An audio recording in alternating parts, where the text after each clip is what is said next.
Se entiende por fábrica el establecimiento dotado de la maquinaria, herramienta o La instalaciones Sniper, la necesarias negra, la Sniper, para la la Barret. fabricación de ciertos objetos, la obtención de determinados ¿Cuánto productos sale? o la transformación industrial de una fuente de energía, ¿no? Eso es lo que se No, entiende por la Barret. por fábrica, ¿no? Por lo La tanto, Barret.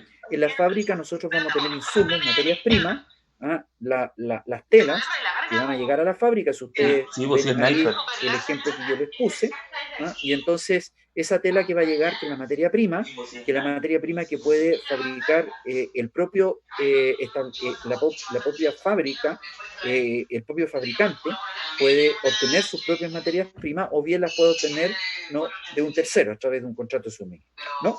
Pero el hecho es que van a llegar las materias primas y a través de un proceso de aplicación de maquinaria o herramientas, de instalaciones que están en la propia fábrica, entonces se van a obtener ciertos productos. Por lo tanto, obviamente, la idea y el concepto de fábrica, la idea básica, es que la fábrica, no, independientemente que tenga maquinaria de última generación o no, ¿ah?, la fábrica lo que va a hacer va a transformar la materia prima en productos finales, los cuales obviamente se van a vender al mercado y a los consumidores, ¿no? Por otro lado, tenemos la manufactura, que es una obra hecha a mano o con auxilio de la máquina, y manufacturar es fabricar con medios mecánicos, ¿no? Obviamente, estos términos obviamente de fábrica y manufactura son parecidos. La diferencia de antemano es que la manufactura incluye la mano de obra, ¿no? O sea que esta transformación no solamente se haga a través de la máquina, sino que también a través del trabajo humano, ¿no? Y no utilizando, digamos, una máquina de última generación. Y finalmente el concepto de almacén, ¿ah?, está tomado, ¿no?, como equivalente a tiendas de abarrotes. ¿De acuerdo? Ese es el concepto. Tomen en consideración ustedes que en relación al almacén, tiendas, bazares, etcétera, en el año 1867 no existían los malls, por tanto no existían los supermercados, no existían las grandes tiendas. Entonces, es lógico que aquí vamos a encontrar ciertos conceptos que ya han quedado, digamos, de lado, ¿ah?, por el desarrollo que ha sufrido el derecho comercial y el comercio, digamos, a lo largo, digamos, de su historia, ¿no? Entonces, fíjense ustedes que todos estos conceptos están relacionados con un espacio físico. La fábrica, la manufactura, el almacén está relacionado con un espacio físico. Y hoy día, a raíz de la pandemia, y en algunas zonas donde hay una cuarentena total, la venta se produce a través de una tienda virtual. Entonces, ahí ustedes ya ven absolutamente, no es verdad, el cambio. O sea, el consumidor compra virtualmente el producto, y entonces el dueño de la tienda va a la bodega y se lo hace llegar al consumidor derechamente. Por lo tanto, ya el consumidor no va a comprar. Y eso es lo que yo les decía a mis alumnos el año pasado, de que ya en Estados Unidos están en retirada los malls. Ya toda la gente compra a través de Amazon, por ejemplo, y a través de empresas que ofrecen los productos por la vía, digamos, virtual, ¿no? Y obviamente esto trae consigo una rebaja en los costos, porque ya la empresa no tiene que pagarle al vendedor. O sea, a ver, todo desarrollo y toda evolución tiene sus pros y sus contras, ¿verdad? O sea, ya las empresas virtuales, ¿no?, ya no van a tener la necesidad de contratar un cajero o una cajera o las vendedoras en las tiendas. O sea, van a perder, digamos, el empleo, porque hoy día toda la venta se va a hacer en forma virtual. Usted escoge el producto, lo echa al carrito, y si quiere echar más productos va echando al carrito, y al final usted pincha el carrito, aparece todos los productos, aparece y usted compra, ya sea no a través de transferencia electrónica, ya sea a través de una tarjeta de crédito. ¿Qué es lo que viene después? Usted no es necesario que vaya a retirar el producto en la tienda, porque si quiere usted paga el costo de envío y por lo tanto ustedes se lo vienen a entregar directamente a su domicilio. Entonces, ustedes ven cómo ya ha cambiado, ¿no?, este concepto de estas definiciones utilizadas por el legislador en el año 1867. ¿no? Entonces están las fábricas, la manufactura, almacenes, que son los términos que emplea el legislador. También el legislador emplea el concepto de tienda, ¿no? Se entiende por tienda la casa, puesto, lugar donde se venden al público artículos del comercio al por menor. Cuando usted va a comprar un pijama, ¿no? Lo va a comprar en una tienda, ¿no? Y ahí se lo venden al por menor, no al por mayor, ¿no? También tenemos el bazar, que son las tiendas en que se venden productos de varias industrias, comúnmente, ¿no es verdad?, a un precio fijo. Uh, Fíjense ustedes que estos bazares existían hace 20 años atrás, por ejemplo, en la población Juan Noy. Yo vivía en los departamentos de Azola con Diego Portales, y cuando me faltaba algún artículo que me pedían en el colegio, yo iba a comprar un bazar, lo que hoy día se llama librería.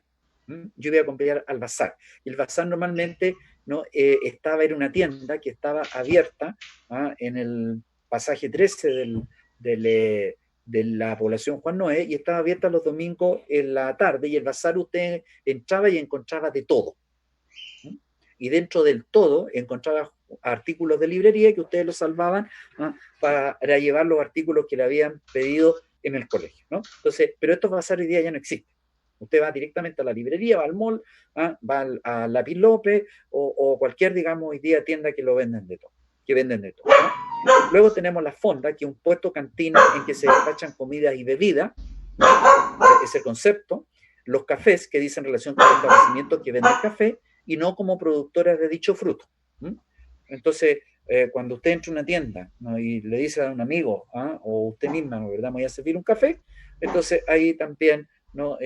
Está, digamos, este concepto. Y lo que les decía a ustedes, el legislador termina en esta disposición legal diciendo y otros establecimientos semejantes. Por eso entonces que se dice que esta disposición en cuanto a la enumeración que hace no es taxativa, sino que era meramente enunciativa. Por lo tanto, cada vez que encontremos un establecimiento semejante, ¿no? a las tiendas, bazares, donde exista, ¿no? una intermediación, un criterio de intermediación realizado, digamos, y un servicio prestado por una empresa, entonces nos vamos a encontrar dentro del número 5. Y entonces así se incluyen dentro de esta expresión y otros establecimientos semejantes, por ejemplo, los hoteles, los restaurantes o los cafés con sal, ¿no? Todos estos están incorporados dentro del establecimiento semejante. Ahora, lo importante entonces, luego de definir cada uno de los conceptos que utiliza el legislador, es importante ahora entrar a analizar cuál es el criterio de mercantilidad de los actos enumerados en el artículo número 5, ¿no? Y entonces, en relación a los actos de las fábricas y las manufacturas, el criterio de mercantilidad es que tiene un doble criterio de mercantilidad, ¿no? ¿Por qué? Porque la fábrica y las manufacturas, el denominador común es que ellos van a transformar una materia prima mediante el trabajo humano, tratándose de las manufacturas, o la de la maquinaria, tratándose de la fábrica, con mira a obtener un producto perfectamente determinado e individualizado. Por lo tanto, yo transformo materias primas en un producto final el que voy a vender en el mercado, ¿no? Ese es el criterio, ¿no? de transformación. Por lo tanto, la transformación de estas materias primas será el acto mercantil que realiza, obviamente, la empresa, ya sea que dichas materias primas las entregue un proveedor, o sea, un tercero, o que el propio fabricante, quien la adquiera, no es verdad, o produzca él mismo. Yo produzco las telas a través de los hilos, esas telas entonces las paso por las máquinas y entonces obtengo, ¿no? un producto final. Así que ese es el primer, digamos, criterio de mercantilidad respecto de esto, ¿no? Y el segundo criterio que yo les señalaba es que, y por eso se llama un doble criterio de mercantilidad, es que en el caso en que el fabricante, ¿no? O el empresario, que a través de la empresa transforme estas materias primas en un producto final, y él fabrique las propias materias primas o bien las compre un proveedor, fíjense ustedes que él va a estar comprando materias primas para venderlas. Entonces podríamos decir, pero profesor, aquí es lo mismo que el número 1 que estudiamos en el artículo 3. La diferencia es que en el número 1 se entiende, ¿no es verdad?, que son compra-venta individualizadas, y acá la compra-venta es ¿no? A nivel industrial, o sea, por grandes cantidades, ¿ah?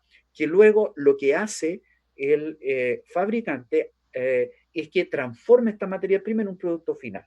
¿Y quién transforma la materia prima en un producto final? Es una fábrica o manufactura, es una empresa, ¿no? Entonces, ese es el primer criterio de mercantilidad tratándose de la fábrica y la manufactura, y por lo tanto acá nos encontramos con el sector secundario de la economía, que justamente dice relación con el comercio. Ahora, sin embargo, este criterio de mercantilidad que se utiliza, o sea, la transformación de materias primas en un producto final, trae una cierta dificultad en el sentido de determinar cuándo un agricultor, un pescador o un minero ejerce una industria civil al transformar sus productos para venderlos, ¿no? Muchos de ustedes han ido, por ejemplo, al terminal, ¿no? De pesquero, con ganas de comerse un ceviche, ¿no? Entonces, en el terminal pesquero, ¿qué es lo que le vende? En el terminal pesquero usted va a comprar pescado. Y el pescado, ¿no es verdad?, proviene de una industria extractiva primaria. Por lo tanto, lo que hace el dueño del local comercial es que le está vendiendo, ¿no es verdad?, un pescado y está realizando una actividad civil. Pero ¿qué es lo que pasaría si ese pescado él lo limpia, ¿no? Y luego lo convierte en ceviche y lo vende?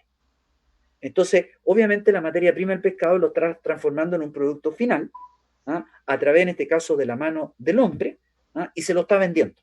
Entonces, la pregunta es la siguiente, ¿no? ¿Está realizando una actividad mercantil o comercial o está realizando una actividad civil, ¿no? Entonces, lo que nosotros debemos señalar es lo siguiente, ¿no? Que no toda transformación de materia prima para obtener un producto implica un acto de comercio. Por tanto, todas aquellas transformaciones que nosotros podamos encontrar, sobre todo en el sector primario de la economía, que están relacionados normalmente con la industria extractiva, ¿ah? Van a ser o va a ser considerado un acto civil. Por ejemplo, ¿no?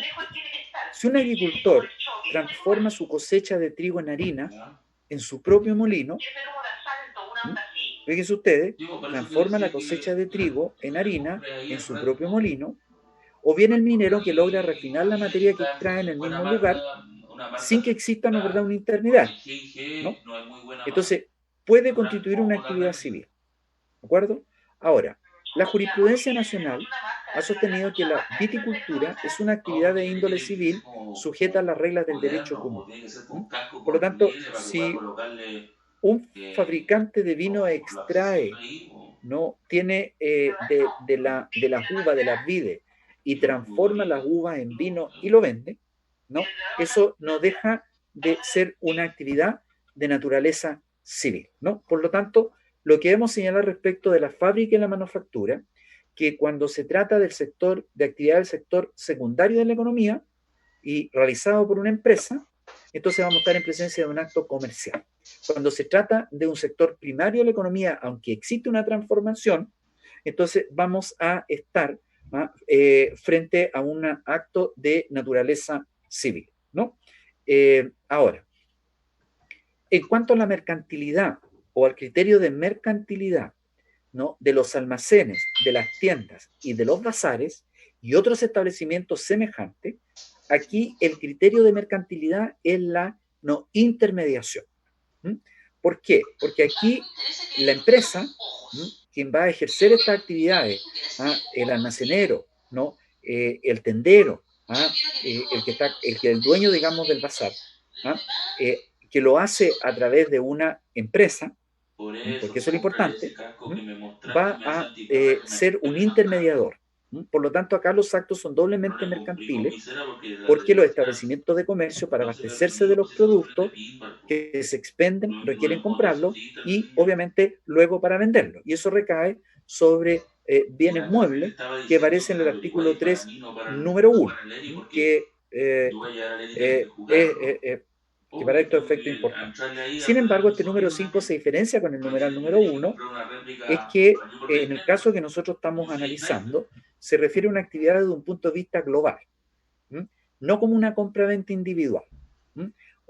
Y por lo tanto, eso es lo que hace diferente al número 1, que es una venta o que regula la venta individual, ¿no?, al número 5, que es una venta global y que aquí hay un criterio de intermediación. ¿Intermediación entre quién? Entre la empresa que ejerce la actividad de almacenero, de tienda y bazares, que va a comprar el producto para luego no vender, ¿no? Ese es el criterio importante y esencial. Entonces, un doble criterio, un criterio de intermediación, que el acto de comprar y vender lo realiza una empresa, no en grandes cantidades, y esa entonces la diferencia con el 3 número. Bien, visto entonces el análisis del artículo tercero número 5, vamos entonces a entrar a analizar y a explicar el artículo tercero número 6 del Código de Comercio, ¿no? El número 6 habla de las empresas de transporte por tierra, por ríos o canales navegables. Eso es lo que dice la disposición nada más. Entonces, el legislador habla de canales navegables, pero también omite referirse a los lagos navegables, ¿no?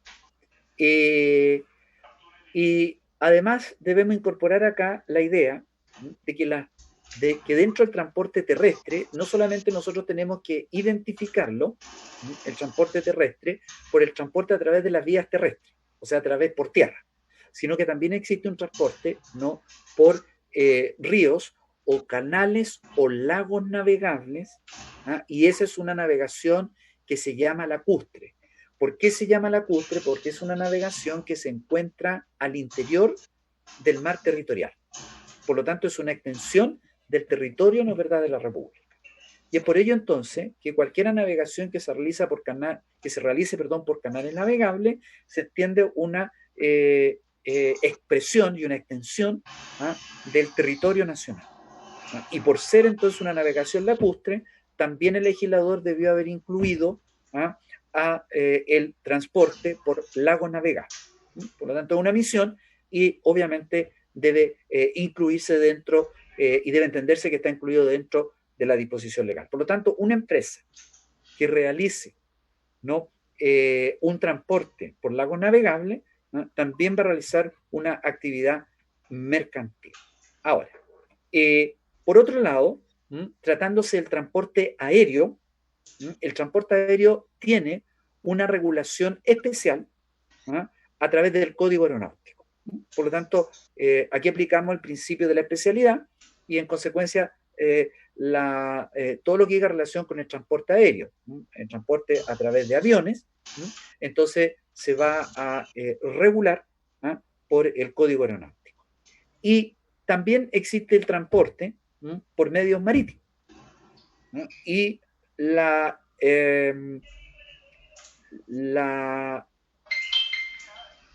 el medio a través del cual se realiza el transporte marítimo es la nave.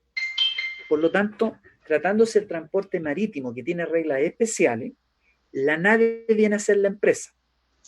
Por eso entonces que se dice que cualquier acto que se realice desde un punto de vista de un punto de vista marítimo, entonces es mercantil.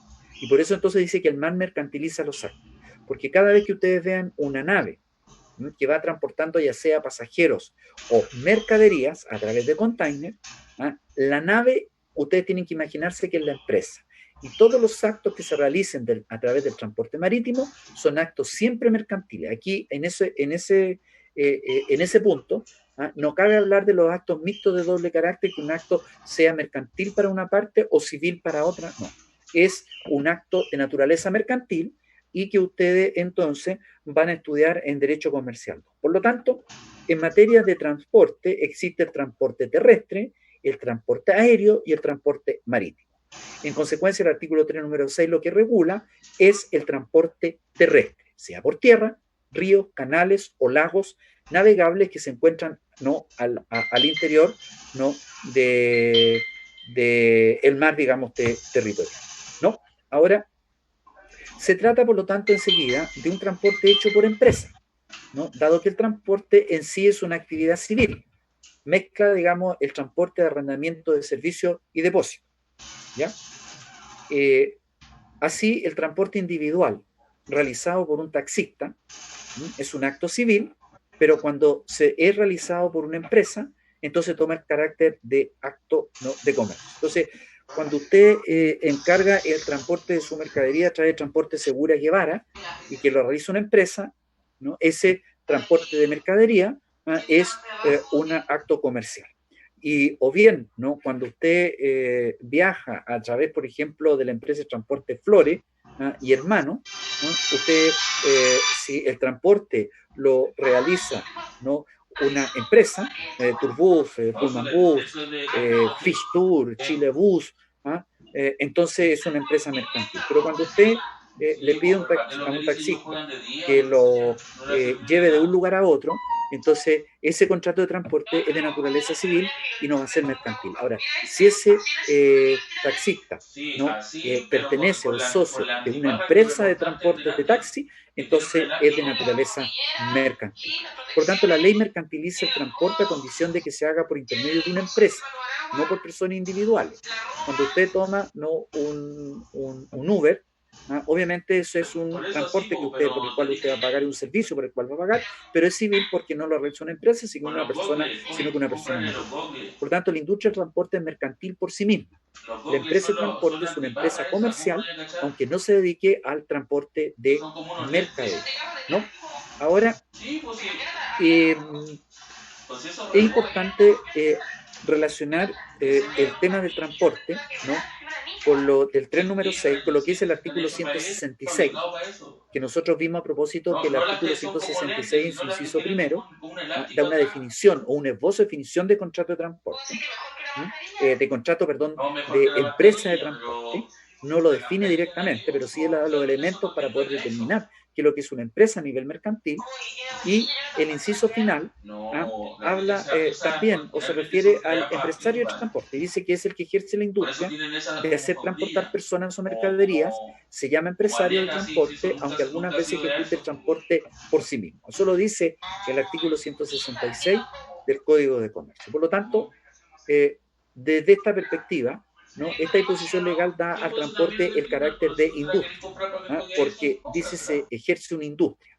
Y es la única disposición del Código de Comercio que se refiere al empresario de transporte y proporciona elementos para elaborar el concepto jurídico de empresa mercantil, porque dice el artículo 166 que el transporte es un contrato por el cual uno se obliga por cierto precio a conducir de un lugar a otro por tierra, canales, lagos y ríos navegables. Ahí dice, fíjese usted, lagos navegables, lo que no dice el tren número 6, por eso que se señala que debe incorporarse en el tren número 6 los lagos navegables, porque el artículo 166 lo señala al momento de definir, ¿no? Pasajero o mercadería ajena y a entregar esta a las personas a quien vayan dirigidas. Por lo tanto, ahí está el concepto de transporte. Ahora, cuando un acto es ejecutado por la empresa en el ejercicio de su actividad, es siempre mercantil. Cualquiera sea el objeto del transporte, la naturaleza de la cosa transportada, o sea un transporte de mercadería o de personas, sea a través de una empresa de buses, de una empresa de ferrocarriles, de una empresa de automóviles, etcétera, siempre va a ser de naturaleza mercantil, ¿no? Ahora, existe una posible contradicción por lo que dice el artículo 171 del Código de Comercio. Dice, las disposiciones del presente título son obligatorias a toda clase de porteadores, dice el 171, cualquiera sea la denominación que vulgarmente se les aplique, incluso las personas que se obliguen ocasionalmente a conducir pasajeros o mercadería. Entonces, nosotros en la presentación anterior dijimos que lo que caracteriza el contrato de transporte es que lo haga una empresa. Por tanto, si ocasionalmente lo hace un taxista, que es una persona natural y que no pertenece a una empresa, ese acto no será comercial, sino que será de naturaleza civil. Pero el artículo 171 dice, las disposiciones de este título son obligatorias a toda clase de porteadores, cualquiera sea la denominación que vulgarmente se le aplique. Y yo le subrayé ahí, dice, incluso las personas que se obliguen ocasionalmente a conducir pasajeros o mercadería, ¿no? Por lo tanto, a contrario sensu podríamos decir, bueno, entonces las personas que se obliguen a conducir pasajeros, ¿no?, o mercadería en forma ocasional también realizarán un acto de comercio. Entonces hay una contradicción en lo que dice el número tercero, número 6, 166 con el 171. Respecto a esto, el autor Ricardo Sandoval López sostiene que se trata de una contradicción aparente dado que si bien tales actos individuales quedan sometidos a la legislación mercantil, no le hace perder la calificación que legalmente le corresponde, que es la de civil, ¿no?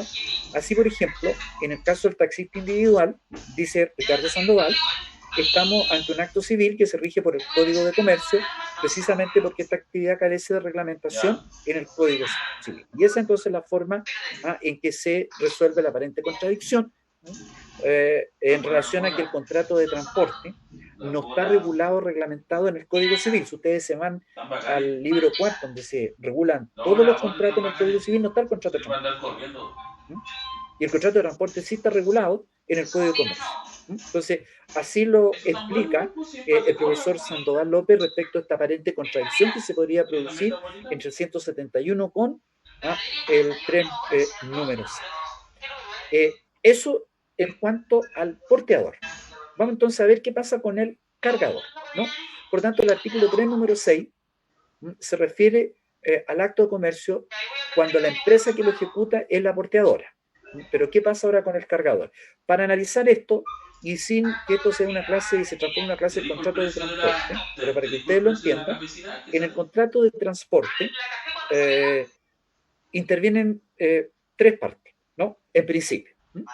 Primero tenemos el porteador, que es el que contrae la obligación de conducir, o sea, de transportar las mercaderías o las personas de un lugar a otro, y que para el porteador, cuando es una empresa, siempre va a ser un acto mercantil. Luego tenemos el cargador, que es el remitente o consignante, que es el que por cuenta propia o ajena encarga la conducción. Y luego tenemos el consignatario, que es la persona a quien se envía las mercaderías. Y la misma persona puede ser a la vez cargador y consignatario. ¿De acuerdo? Ese, digamos, es el punto. Por lo tanto, aquí lo que debemos tener claro respecto a este artículo 3, número 6, es que el acto va a ser mercantil cuando la empresa que lo realice sea la porteadora. Entonces, si la empresa realiza un contrato de transporte, entonces, y es porteadora, el acto va a ser comercial. Pero ¿qué va a suceder respecto del cargador?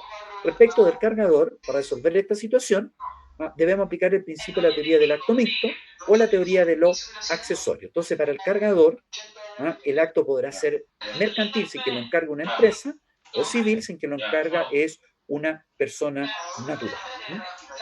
El acto será civil o mercantil para el cargador, dependiendo de la naturaleza del acto principal a que acceda el transporte, ¿no?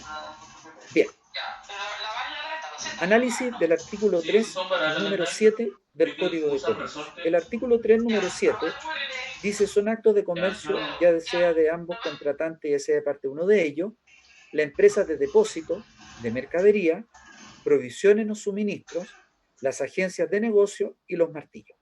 Por lo tanto, cada vez que nos encontremos frente, ¿no?, a empresas de depósito de mercadería, ¿no?, como los almacenes Warren, por ejemplo, ¿no?, como a los Warren, los almacenes generales de depósito, o las empresas de provisiones o suministros, o las agencias de negocio, o los martillos, ¿no?, que estas actividades todas sean realizadas a través de empresas, entonces nos vamos a estar dentro del artículo 3, número 7 del Código de Comercio. Veamos entonces qué significa la empresa de depósito, mercadería, provisiones y suministro. Primero, este numeral es desordenado, ya que se refiere a temas que no están relacionados entre sí. El depósito es, por naturaleza, un contrato civil y es un contrato unilateral y real que está regulado en el artículo 2202 y siguiente del Código Civil. Por lo tanto, ¿por qué un contrato real? Porque la persona que es el depositante va a depositar la mercadería en un establecimiento, un almacén, y ese va a ser el depositario, ¿no? Entonces, cuando yo deposito la mercadería, se perfecciona el contrato de depósito. ¿Y por qué el contrato real? Porque el depositario, vale decir, la persona a la cual yo le entregué la mercadería en depósito, tiene la obligación de restituirlo o entregarlo cuando el depositante así lo solicite. Típico ejemplo de esto son las famosas cuentas que se abren en el Banco del Estado de Chile. Cuando el niño nace, antiguamente, cuando el niño nacía antiguamente, lo primero que hacían los papás era abrirle una libreta de ahorro en el Banco del Estado y le iban ahorrando, depositando dinero, ¿no? Ahí está claramente establecido el contrato de depósito. Por lo tanto, el contrato de depósito es un contrato civil, ¿no? Y por lo tanto, el Banco del Estado ¿no? Luego tenía la obligación de girar las sumas de dinero que habían sido depositadas.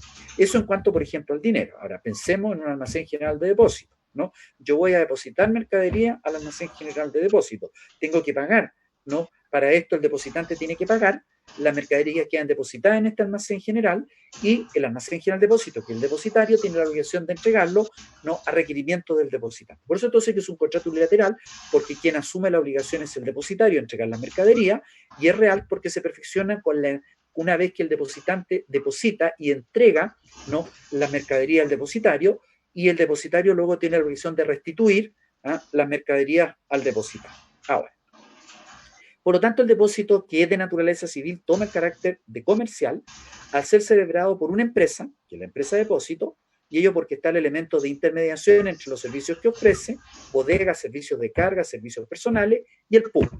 Por lo tanto, para el depositante, el acto puede ser civil o mercantil, pero para el depositario, que es la empresa de depósito, donde se deposita la mercadería, va a ser un acto de naturaleza mercantil. Por ejemplo, los almacenes generales de depósito regulados por la 18.690 son, ¿no es verdad?, las más importantes. No obstante, se incluye la empresa que guarda mercaderías en bodega, u otra empresa, ¿no?, que presten el mismo servicio.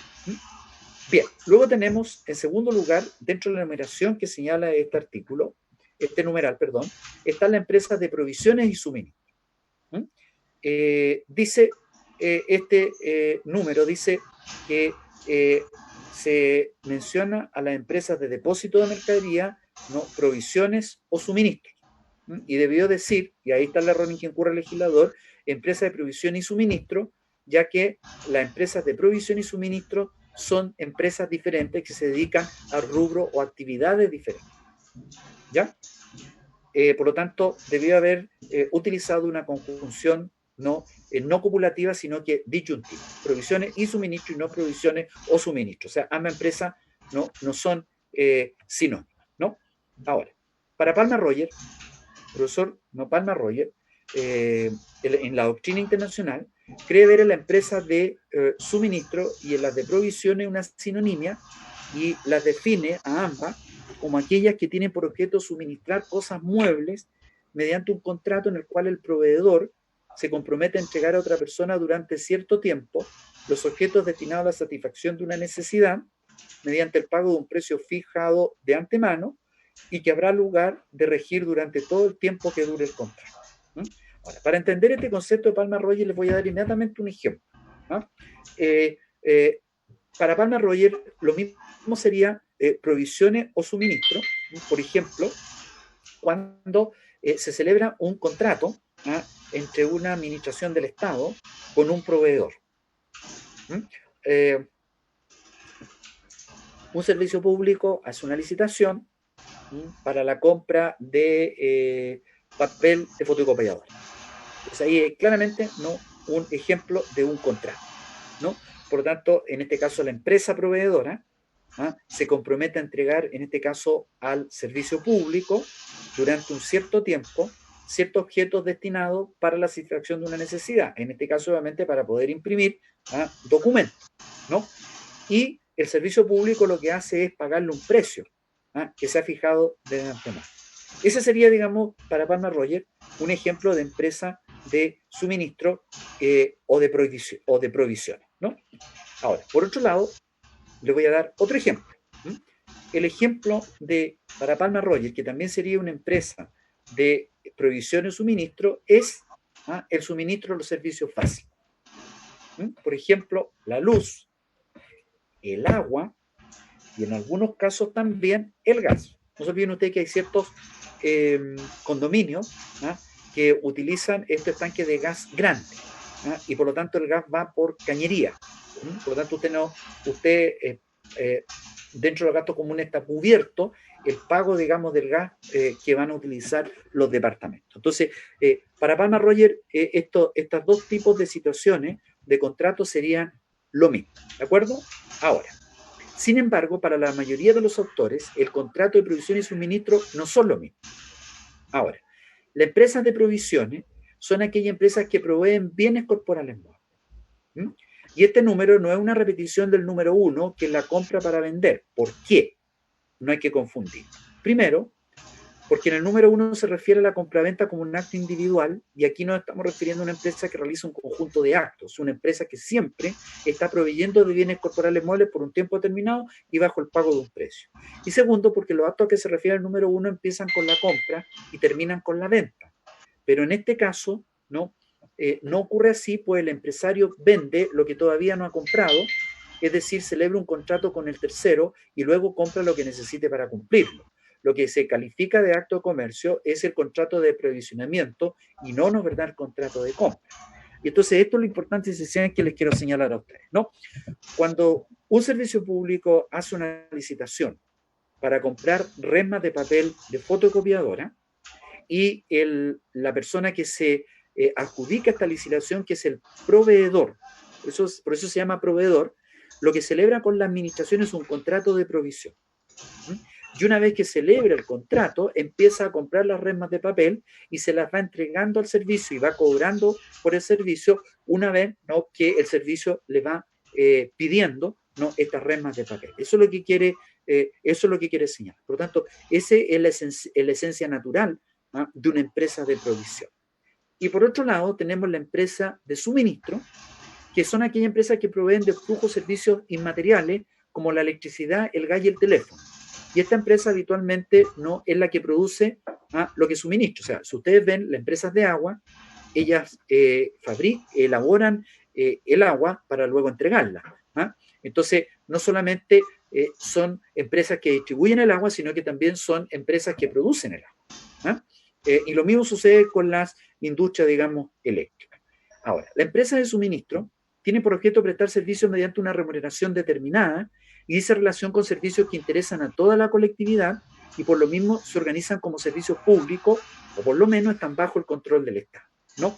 Por ejemplo, la empresa Agua Potable, que en la región es Aguas del Altiplano, es una empresa de suministro de servicios que es una empresa que se ganó la concesión por 30 años. Por lo tanto, ella es la que tiene que proveer del servicio del agua. Emelec, que antes era Emelari, también es verdad, es una empresa, ¿no?, que tiene que suministrar, ¿no?, un servicio. Y se dan cuenta que aquí el suministro del servicio es por una remuneración determinada, pero aquí interesa a toda la colectividad.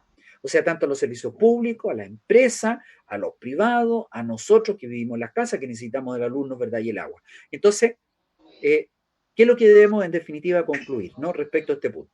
Y lo que hay que tener claro, ¿no?, que a diferencia de lo que dice Palma Roger, de acuerdo a los términos utilizados por el legislador, empresas de provisiones y de suministro no son lo mismo, son distintas, o sea, pero ¿no?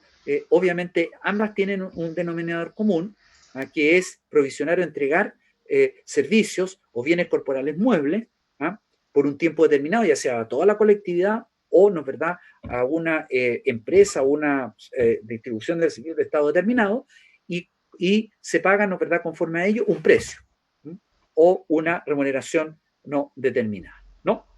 Ahora, en cuanto a esto, la jurisprudencia destaca los elementos comunes a cada una de ellas para justificar su inclusión en un mismo numeral, ¿no? Debemos citar a este efecto un fallo de la Corte Suprema en el año 2000 que dice: empresa, depósito, mercadería, provisión y suministro, dice la Corte Suprema, se refiere indudablemente a productos destinados al uso y consumo humano, generalmente alimenticios, los que, por lo demás, es lo que surge la definición que entrega el diccionario de la Real Academia Española al consignar como significado el término suministro, provisión de víveres o utensilio para las tropas o presos, etcétera, ¿no? O sea, ese es el denominador común. En tercer lugar, este número habla sobre las agencias de negocio, ¿ya? El Código de Comercio no las define y solo las menciona en este artículo 3, número 7. Ahora, los agentes de negocio son aquellas ejercidos por empresa, son aquellas que prestan servicio a varias personas a la vez, servicios tales como correduría, contrataciones de préstamos, de avisos, colocaciones de crédito, administración de bienes, etcétera. Esas son las agencias de negocio, de acuerdo a esta situación. Por lo tanto, cuando hablamos de agencia de negocio, la doctrina del derecho comercial señala ¿no? Que se trata de una organización, no nace por generación espontánea y creatividad, y no es un mero agente, sino que debe ser una organización de negocio, una oficina o agencia que se preste, a través de la cual se preste estos servicios, que tiene que estar constituido como empresa, no como persona natural. Por lo tanto, ¿no? En la ciudad, y yo conozco a varios, ¿no? Existen muchas personas que se ofrecen para tramitar, por ejemplo, préstamos. Entonces, va una empresa y necesita pedir un préstamo, entonces recurre a estas personas y estas personas lo que hacen es contactarse con los diversos bancos para luego decirle, mire, en este banco a usted le conviene y por lo tanto se le paga una retribución. Bueno, como son personas naturales, tal como digo en el caso del taxista, y reciben una retribución y en definitiva hacer una intermediación entre la empresa que necesita el préstamo y no el banco que se lo va a otorgar, podríamos decir, bueno, pero esto cae en el artículo 3, número 7. Sí, posiblemente sí, ¿no? Pero como es quien ejerce intermediador es una persona natural y no una empresa, entonces no es un acto de comercio, ¿no? Ahora, existe discusión en doctrina en cuanto a las organizaciones que quedarían comprendidas bajo este número, pero es claro señalar que cuando el agente negocia una persona natural, no estamos en presencia de un acto mercantil. Cuando es una empresa la que realiza esta agencia de negocio, sí que estamos frente a una empresa mercantil. Y finalmente, este número habla o alude a los martilleros, ¿no? El martillero público primero está regido por una ley especial que es la ley 18.118. Ese artículo primero dice que el martillero público son personas naturales, ojo, o jurídicas, inscritas en el registro en conformidad a la ley para vender públicamente al mejor postor toda clase de bienes corporales muebles. Por lo tanto, a través del martillo público solo se pueden comprar y vender en pública subasta o en subasta privada bienes corporales muebles. ¿Cuál es la diferencia? Que cuando es en pública subasta por una orden del tribunal, no tiene precio mínimo de la subasta. En cambio, cuando es una subasta privada, ese tiene precio mínimo. Por ejemplo, una persona que quiere vender su camioneta, perfectamente se la puede entregar a un martillero público para que se la venda. Entonces él le dice, mire, yo quiero que usted me la venda en 3 millones de pesos. Todo lo que usted consiga por sobre los 3 millones de pesos es suyo. Entonces, ¿es una cosa corporal mueble? Sí, que se vende a través de un martillero público, sí, pero una venta privada, y ahí tiene un precio mínimo. Por tanto, el martillero cuando ponga en venta a través, ¿no, verdad?, del martillo pública subasta, va a decir, mire, el precio mínimo para este lote es de 3 millones de pesos. Entonces, esa es la diferencia respecto de uno y otro tema. Ahora, de acuerdo al artículo 235 del Código de Comercio, dice que los martilleros públicos son auxiliares del comercio, de carácter dependiente, que están encargados de vender en pública subasta bienes muebles. Y los martilleros públicos requieren, primero, de una inscripción en el Ministerio de Economía, en un registro que se realiza a la Subsecretaría de Fomento y de Construcción, y para inscribirse se le hace distinguir si son personas jurídicas o personas naturales. Por lo tanto, cuando la actividad del martillo se hace a través de una persona jurídica, entonces estamos en presencia de un acto mercantil.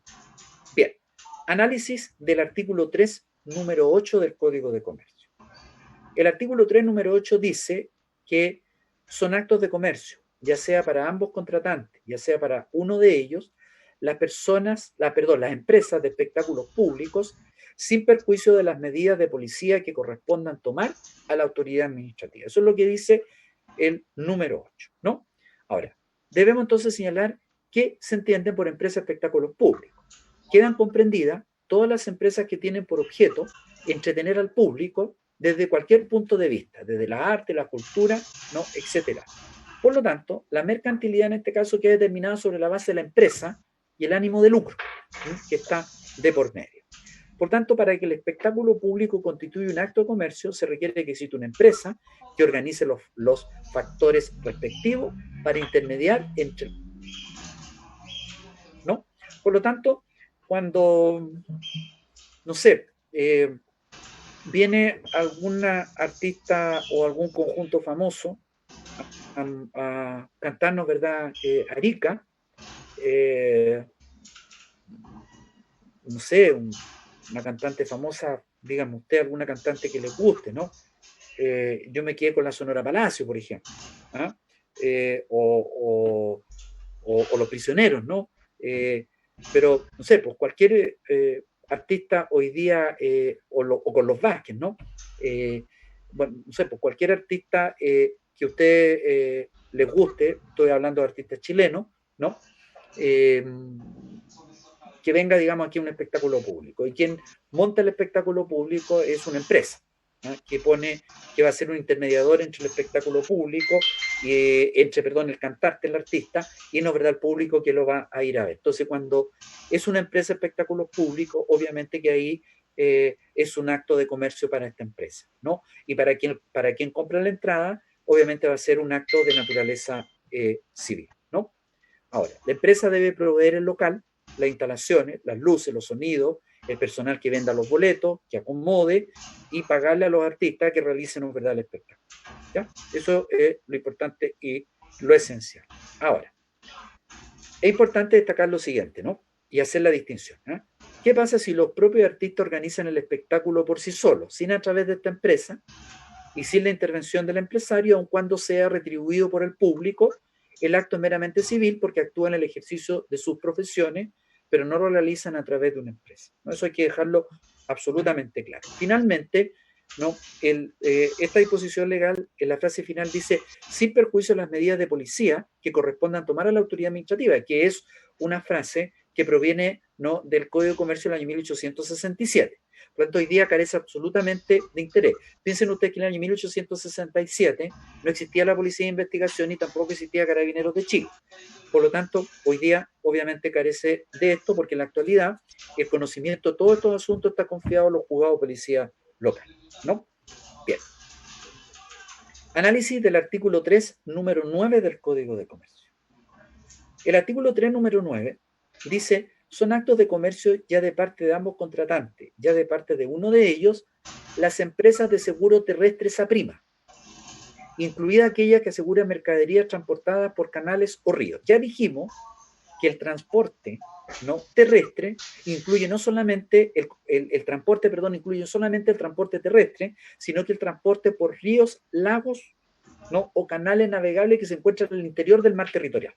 Eso está dentro del territorio. Por lo tanto, ¿no?, aquí nos estamos refiriendo a la empresa de seguros terrestres, ¿no?, a prima, ¿no? Ahora, en primer lugar debemos destacar que esto se refiere al seguro terrestre, perdón, ya que el marítimo se rige por otras reglas. Entonces, no estamos hablando del seguro marítimo, estamos hablando, ¿no, verdad?, del seguro terrestre. En segundo lugar, el artículo 512 del Código de Comercio define lo que debemos entender por contrato de seguro, ¿no? El seguro, por lo tanto, es un contrato con carácter indemnizatorio y no debe significar intrínsecamente ganancia, ¿no? En el seguro, lo que se asegura es una contingencia incierta, ganancia o pérdida. Y en consecuencia, el contrato de seguro se materializa a través de la póliza. El contrato de seguro técnicamente se llama póliza. Por lo tanto, cuando usted contrata un seguro, lo que tiene que pedir es la póliza. Y la póliza va a contener el contrato, ¿no? Por lo tanto, lo que usted va a asegurar son ciertos riesgos sobre el pago de una prima que usted le va a hacer a la compañía de seguro. ¿Y por qué puede ocurrir esto? ¿No? Porque si se produce el siniestro, entonces la compañía de seguro va a responder. Si no se produce el siniestro, entonces la compañía de seguro va a mantener, ¿no?, el dinero que usted pague por la prima va a ser la ganancia, ¿no es verdad?, que reciba la compañía de seguro. A su vez, todas las compañías de seguro en Chile contratan otro seguro que se llama reseguro respecto de compañías que están en el extranjero. Finalmente, nunca las compañías de seguros van a perder. Voy a poner un ejemplo, ¿no? Si usted contrata un seguro, el seguro, ¿no?, contra accidente de tránsito, y siempre los seguros, usted tiene que preguntar, ¿es total? La prima va a ser alta, o bien tiene un deducible. Si tiene un deducible significa que si usted tiene que pagar 1.000.000 de pesos y la compañía de seguro le va a cubrir 800.000 pesos, usted tiene que pagar los otros 200.000 pesos para cubrir el 1.000.000 de pesos. Y por lo tanto usted, ¿no?, va a tener que pagarle a su vez a la compañía, ¿no?, los 800.000 pesos. Ahora, ¿qué pasa si usted no tiene plata para pagarle a la compañía de seguro? Ese seguro con el cual usted contrató con la compañía, a su vez, esta compañía lo tiene reasegurado con una compañía en Inglaterra. ¿Ah? Por eso les digo entonces que las compañías, por eso que la empresa de seguro de terrestre prima no es un acto mercantil, porque la empresa de seguro nunca pierde. aunque no le pueda cobrar a su cliente, con quien celebró el contrato de seguro, ¿no? Con el asegurado, si el asegurado no le cumple, esa parte que no le cumpla, a su vez, la compañía paga una prima a una compañía en Inglaterra. En Inglaterra están todas o casi todas las compañías de reseguro, ¿no? Oye, cuando ustedes estudian el contrato de seguro en el Derecho Comercial 2, lo van a ver con mayor profundidad, ¿no? Ahora, este número habla sobre la empresa de seguro a prima, y esta modalidad solo puede ser desarrollada en Chile por sociedades anónimas nacionales relacionada con los contratos forzosos ortodoxos, ¿no?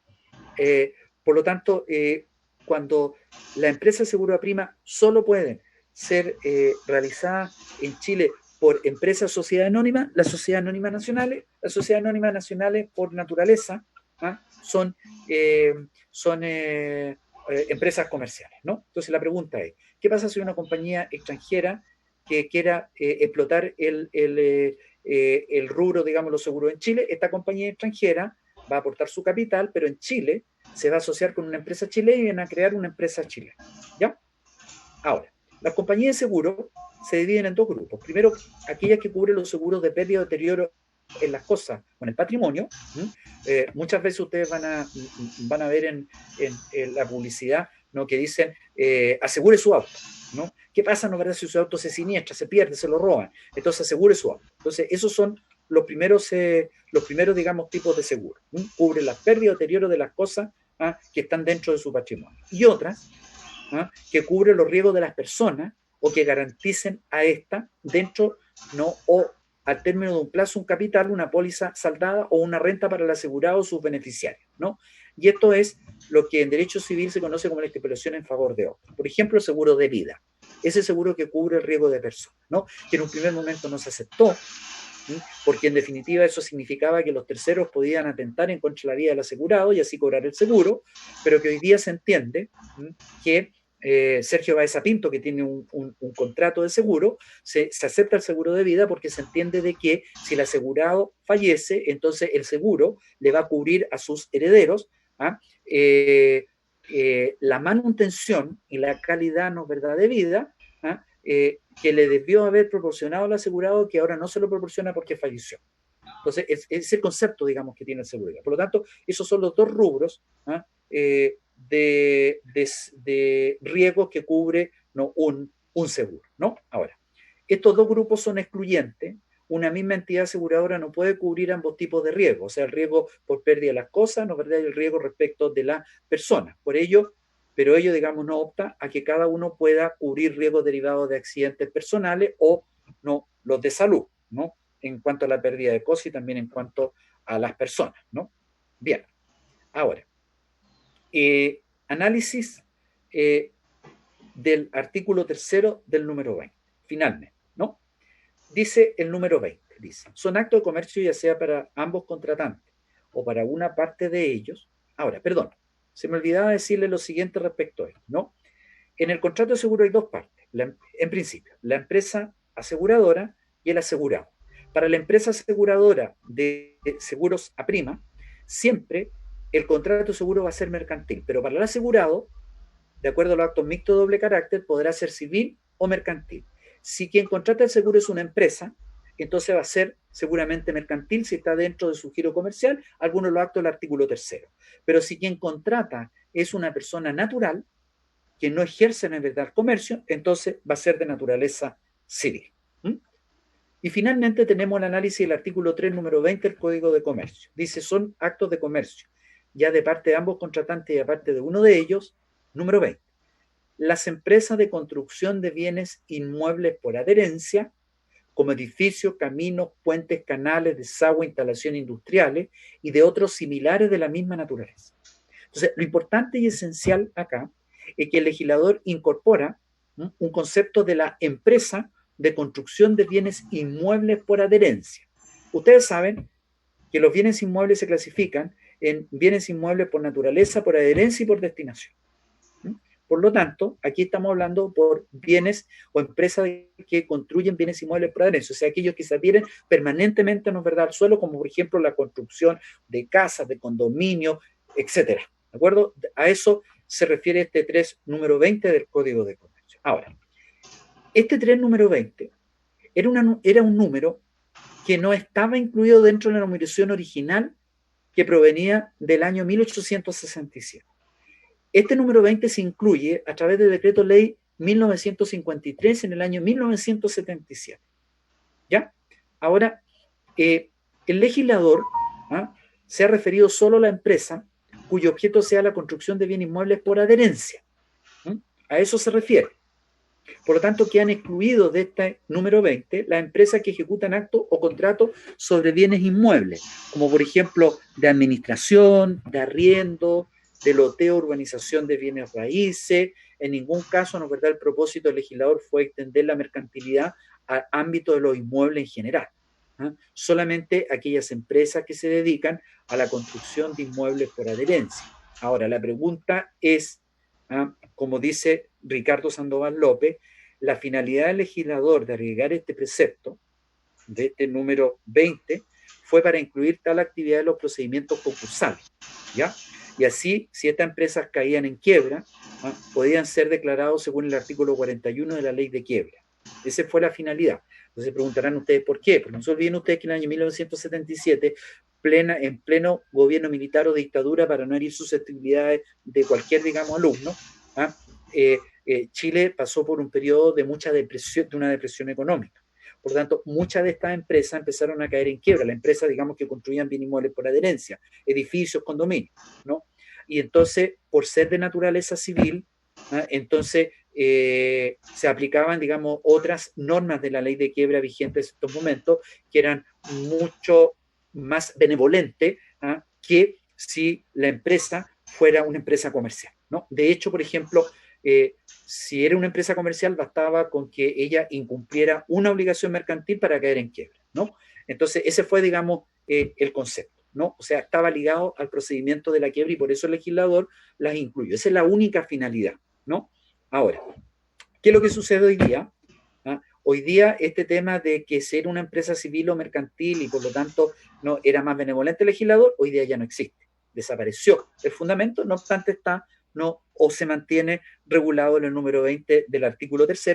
¿Por qué? Porque la ley 20.720 que hoy día regula a todo proceso de liquidación voluntaria de persona natural, de persona jurídica o de empresa, ¿no? O la reorganización de la empresa, etcétera, no incorpora no hace una diferencia entre empresas civiles y mercantiles y entre el incumplimiento de la obligación mercantil o civil para adoptar uno u otro procedimiento. Por lo tanto, hoy día desapareció el fundamento que le dio origen a incorporación de este número 20 del artículo 3, no obstante hoy día existe como tal. Entonces, si nosotros nos encontramos con empresas de construcción de bienes inmuebles por adherencia, entonces la actividad que realiza esa empresa es de naturaleza mercantil. Ojo, en la empresa, no la construcción de bienes inmuebles por adherencia, porque nosotros sabemos que en la legislación comercial existe el principio de la inmercantilidad de los bienes inmuebles. Lo que es, dicho de otra forma, lo que es mercantil es la empresa que se dedica a la construcción. No es mercantil la casa que construye la empresa o no el edificio. Eso es lo importante y esencial. Es por eso entonces, pongan atención a lo siguiente, antes de terminar la clase. Miren, es por eso entonces que los grandes, a raíz de esta modificación del año 1977, las grandes empresas constructoras constituyeron holding. Por ejemplo, me refiero a Guzmán y Larraín. Por ejemplo, me refiero a la constructora Pacal. Constituyeron holding. ¿Y qué significa un holding de empresa? ¿No? Que por un lado está la empresa, que es la dueña del terreno donde se va a construir un edificio. Entonces, esa empresa contrata los servicios de otra empresa, que es la empresa que va a construir las casas o el edificio en ese paño de terreno. Entonces, y ambas empresas pertenecen a los mismos dueños, pero son empresas distintas. Una es la dueña del bien inmueble o del paño de terreno y otra es la empresa que va a construir. Entonces ustedes pregúntenme, entonces, ¿para qué, profesor, hacen eso? Para los efectos del pago del impuesto, para obtener mayores utilidades o ganancias y pagar menos impuestos. Y también para no limitar su responsabilidad frente a cualquier problema, por ejemplo, que surja con la construcción. ¿Por qué? porque si hay algún problema con la constructibilidad del edificio o de las casas, ¿no? ¿A quién van a demandar? Va a ser a la empresa constructora, pero no a la empresa dueña del paño de terreno. ¿Se dan cuenta? Entonces, eso es lo que hicieron, digamos, los holding de empresas a raíz de esta modificación que se incorporó. Por lo tanto, en cuanto a las consideraciones finales respecto de estos números que hemos analizado, debemos señalar y resaltar lo siguiente. Primero, los números analizados, el número 5, el número 9, el número 20, dice relación con la empresa que ejecuta el acto. Para tales actos tendrán el carácter de mercantil. Para la persona que contrata con la empresa, sea con la empresa de seguro, con la empresa de transporte, con la empresa constructora, tendremos que aplicar entonces la teoría de lo accesorio, o sea, podrá ser civil o mercantil. Si la persona entonces que contrata con la empresa tiene el carácter de civil, estaremos, ¿no es verdad?, ante un acto mixto o de doble carácter. Y si es de naturaleza comercial, entonces estaremos frente a un acto mercantil tanto para la empresa, tanto para quien contrata, ¿no?, con esta empresa. Bien, para la próxima clase entonces del día martes vamos a dejar esbozado el análisis de los actos formales del comercio del tren número 10 y de los otros actos del número 11, el número 12 que dice relación con las operaciones, y ahí entonces ya estaríamos terminando con el análisis del artículo 3 y la primera parte de esta primera unidad. Bien, con eso entonces termino la clase. ¿Alguna pregunta, alguna duda, alguna consulta respecto de este punto, de esta materia? Si tienen alguna consulta... Sí, profesor. perdón. Sí, ¿quién está hablando? Identifíquese. Pablo Miranda. Pablo, dime. Sí. Te escucho, Pablo. Disculpen, no es una pregunta sobre la materia, sino que yo soy el delegado y que usted pidió por mí anteriormente. Ya, sí, Pablo, lo que pasa es que yo quería ponerme de acuerdo con el curso a raíz del nuevo instructivo que surgió y que emanó de la dirección, desde la dirección de la escuela, en el sentido de que aquellas asignaturas que tienen 4 clases a la semana se reducen a 2 clases, ¿ya? Por lo tanto, lo que yo voy a hacer es que el día martes voy a pasar la materia y el día viernes voy a dedicar la clase para, ¿no es verdad?, que los alumnos me puedan hacer algunas consultas, algún repaso, etcétera. Y cada vez que terminemos una unidad, entonces esa clase va a estar destinada por la ayudante para hacer un repaso general de la unidad. ¿Ya? Eso era. También vamos a tener otras actividades, vamos a ver algunas películas relacionadas, ¿no es verdad?, con estos puntos, etcétera, que yo les voy a ir diciendo en su oportunidad. Obviamente alguna película completa, otra película que digan relación justamente con lo que nosotros estamos estudiando, ¿de acuerdo? ¿Ya? Eso era más que nada que lo que quería concordar con ustedes. ¿Está claro? Ya, sí, profesor, sobre eso, dime, Pablo. Hoy día, Centro de Alumnos con delegados tenemos reunión ¿ya? con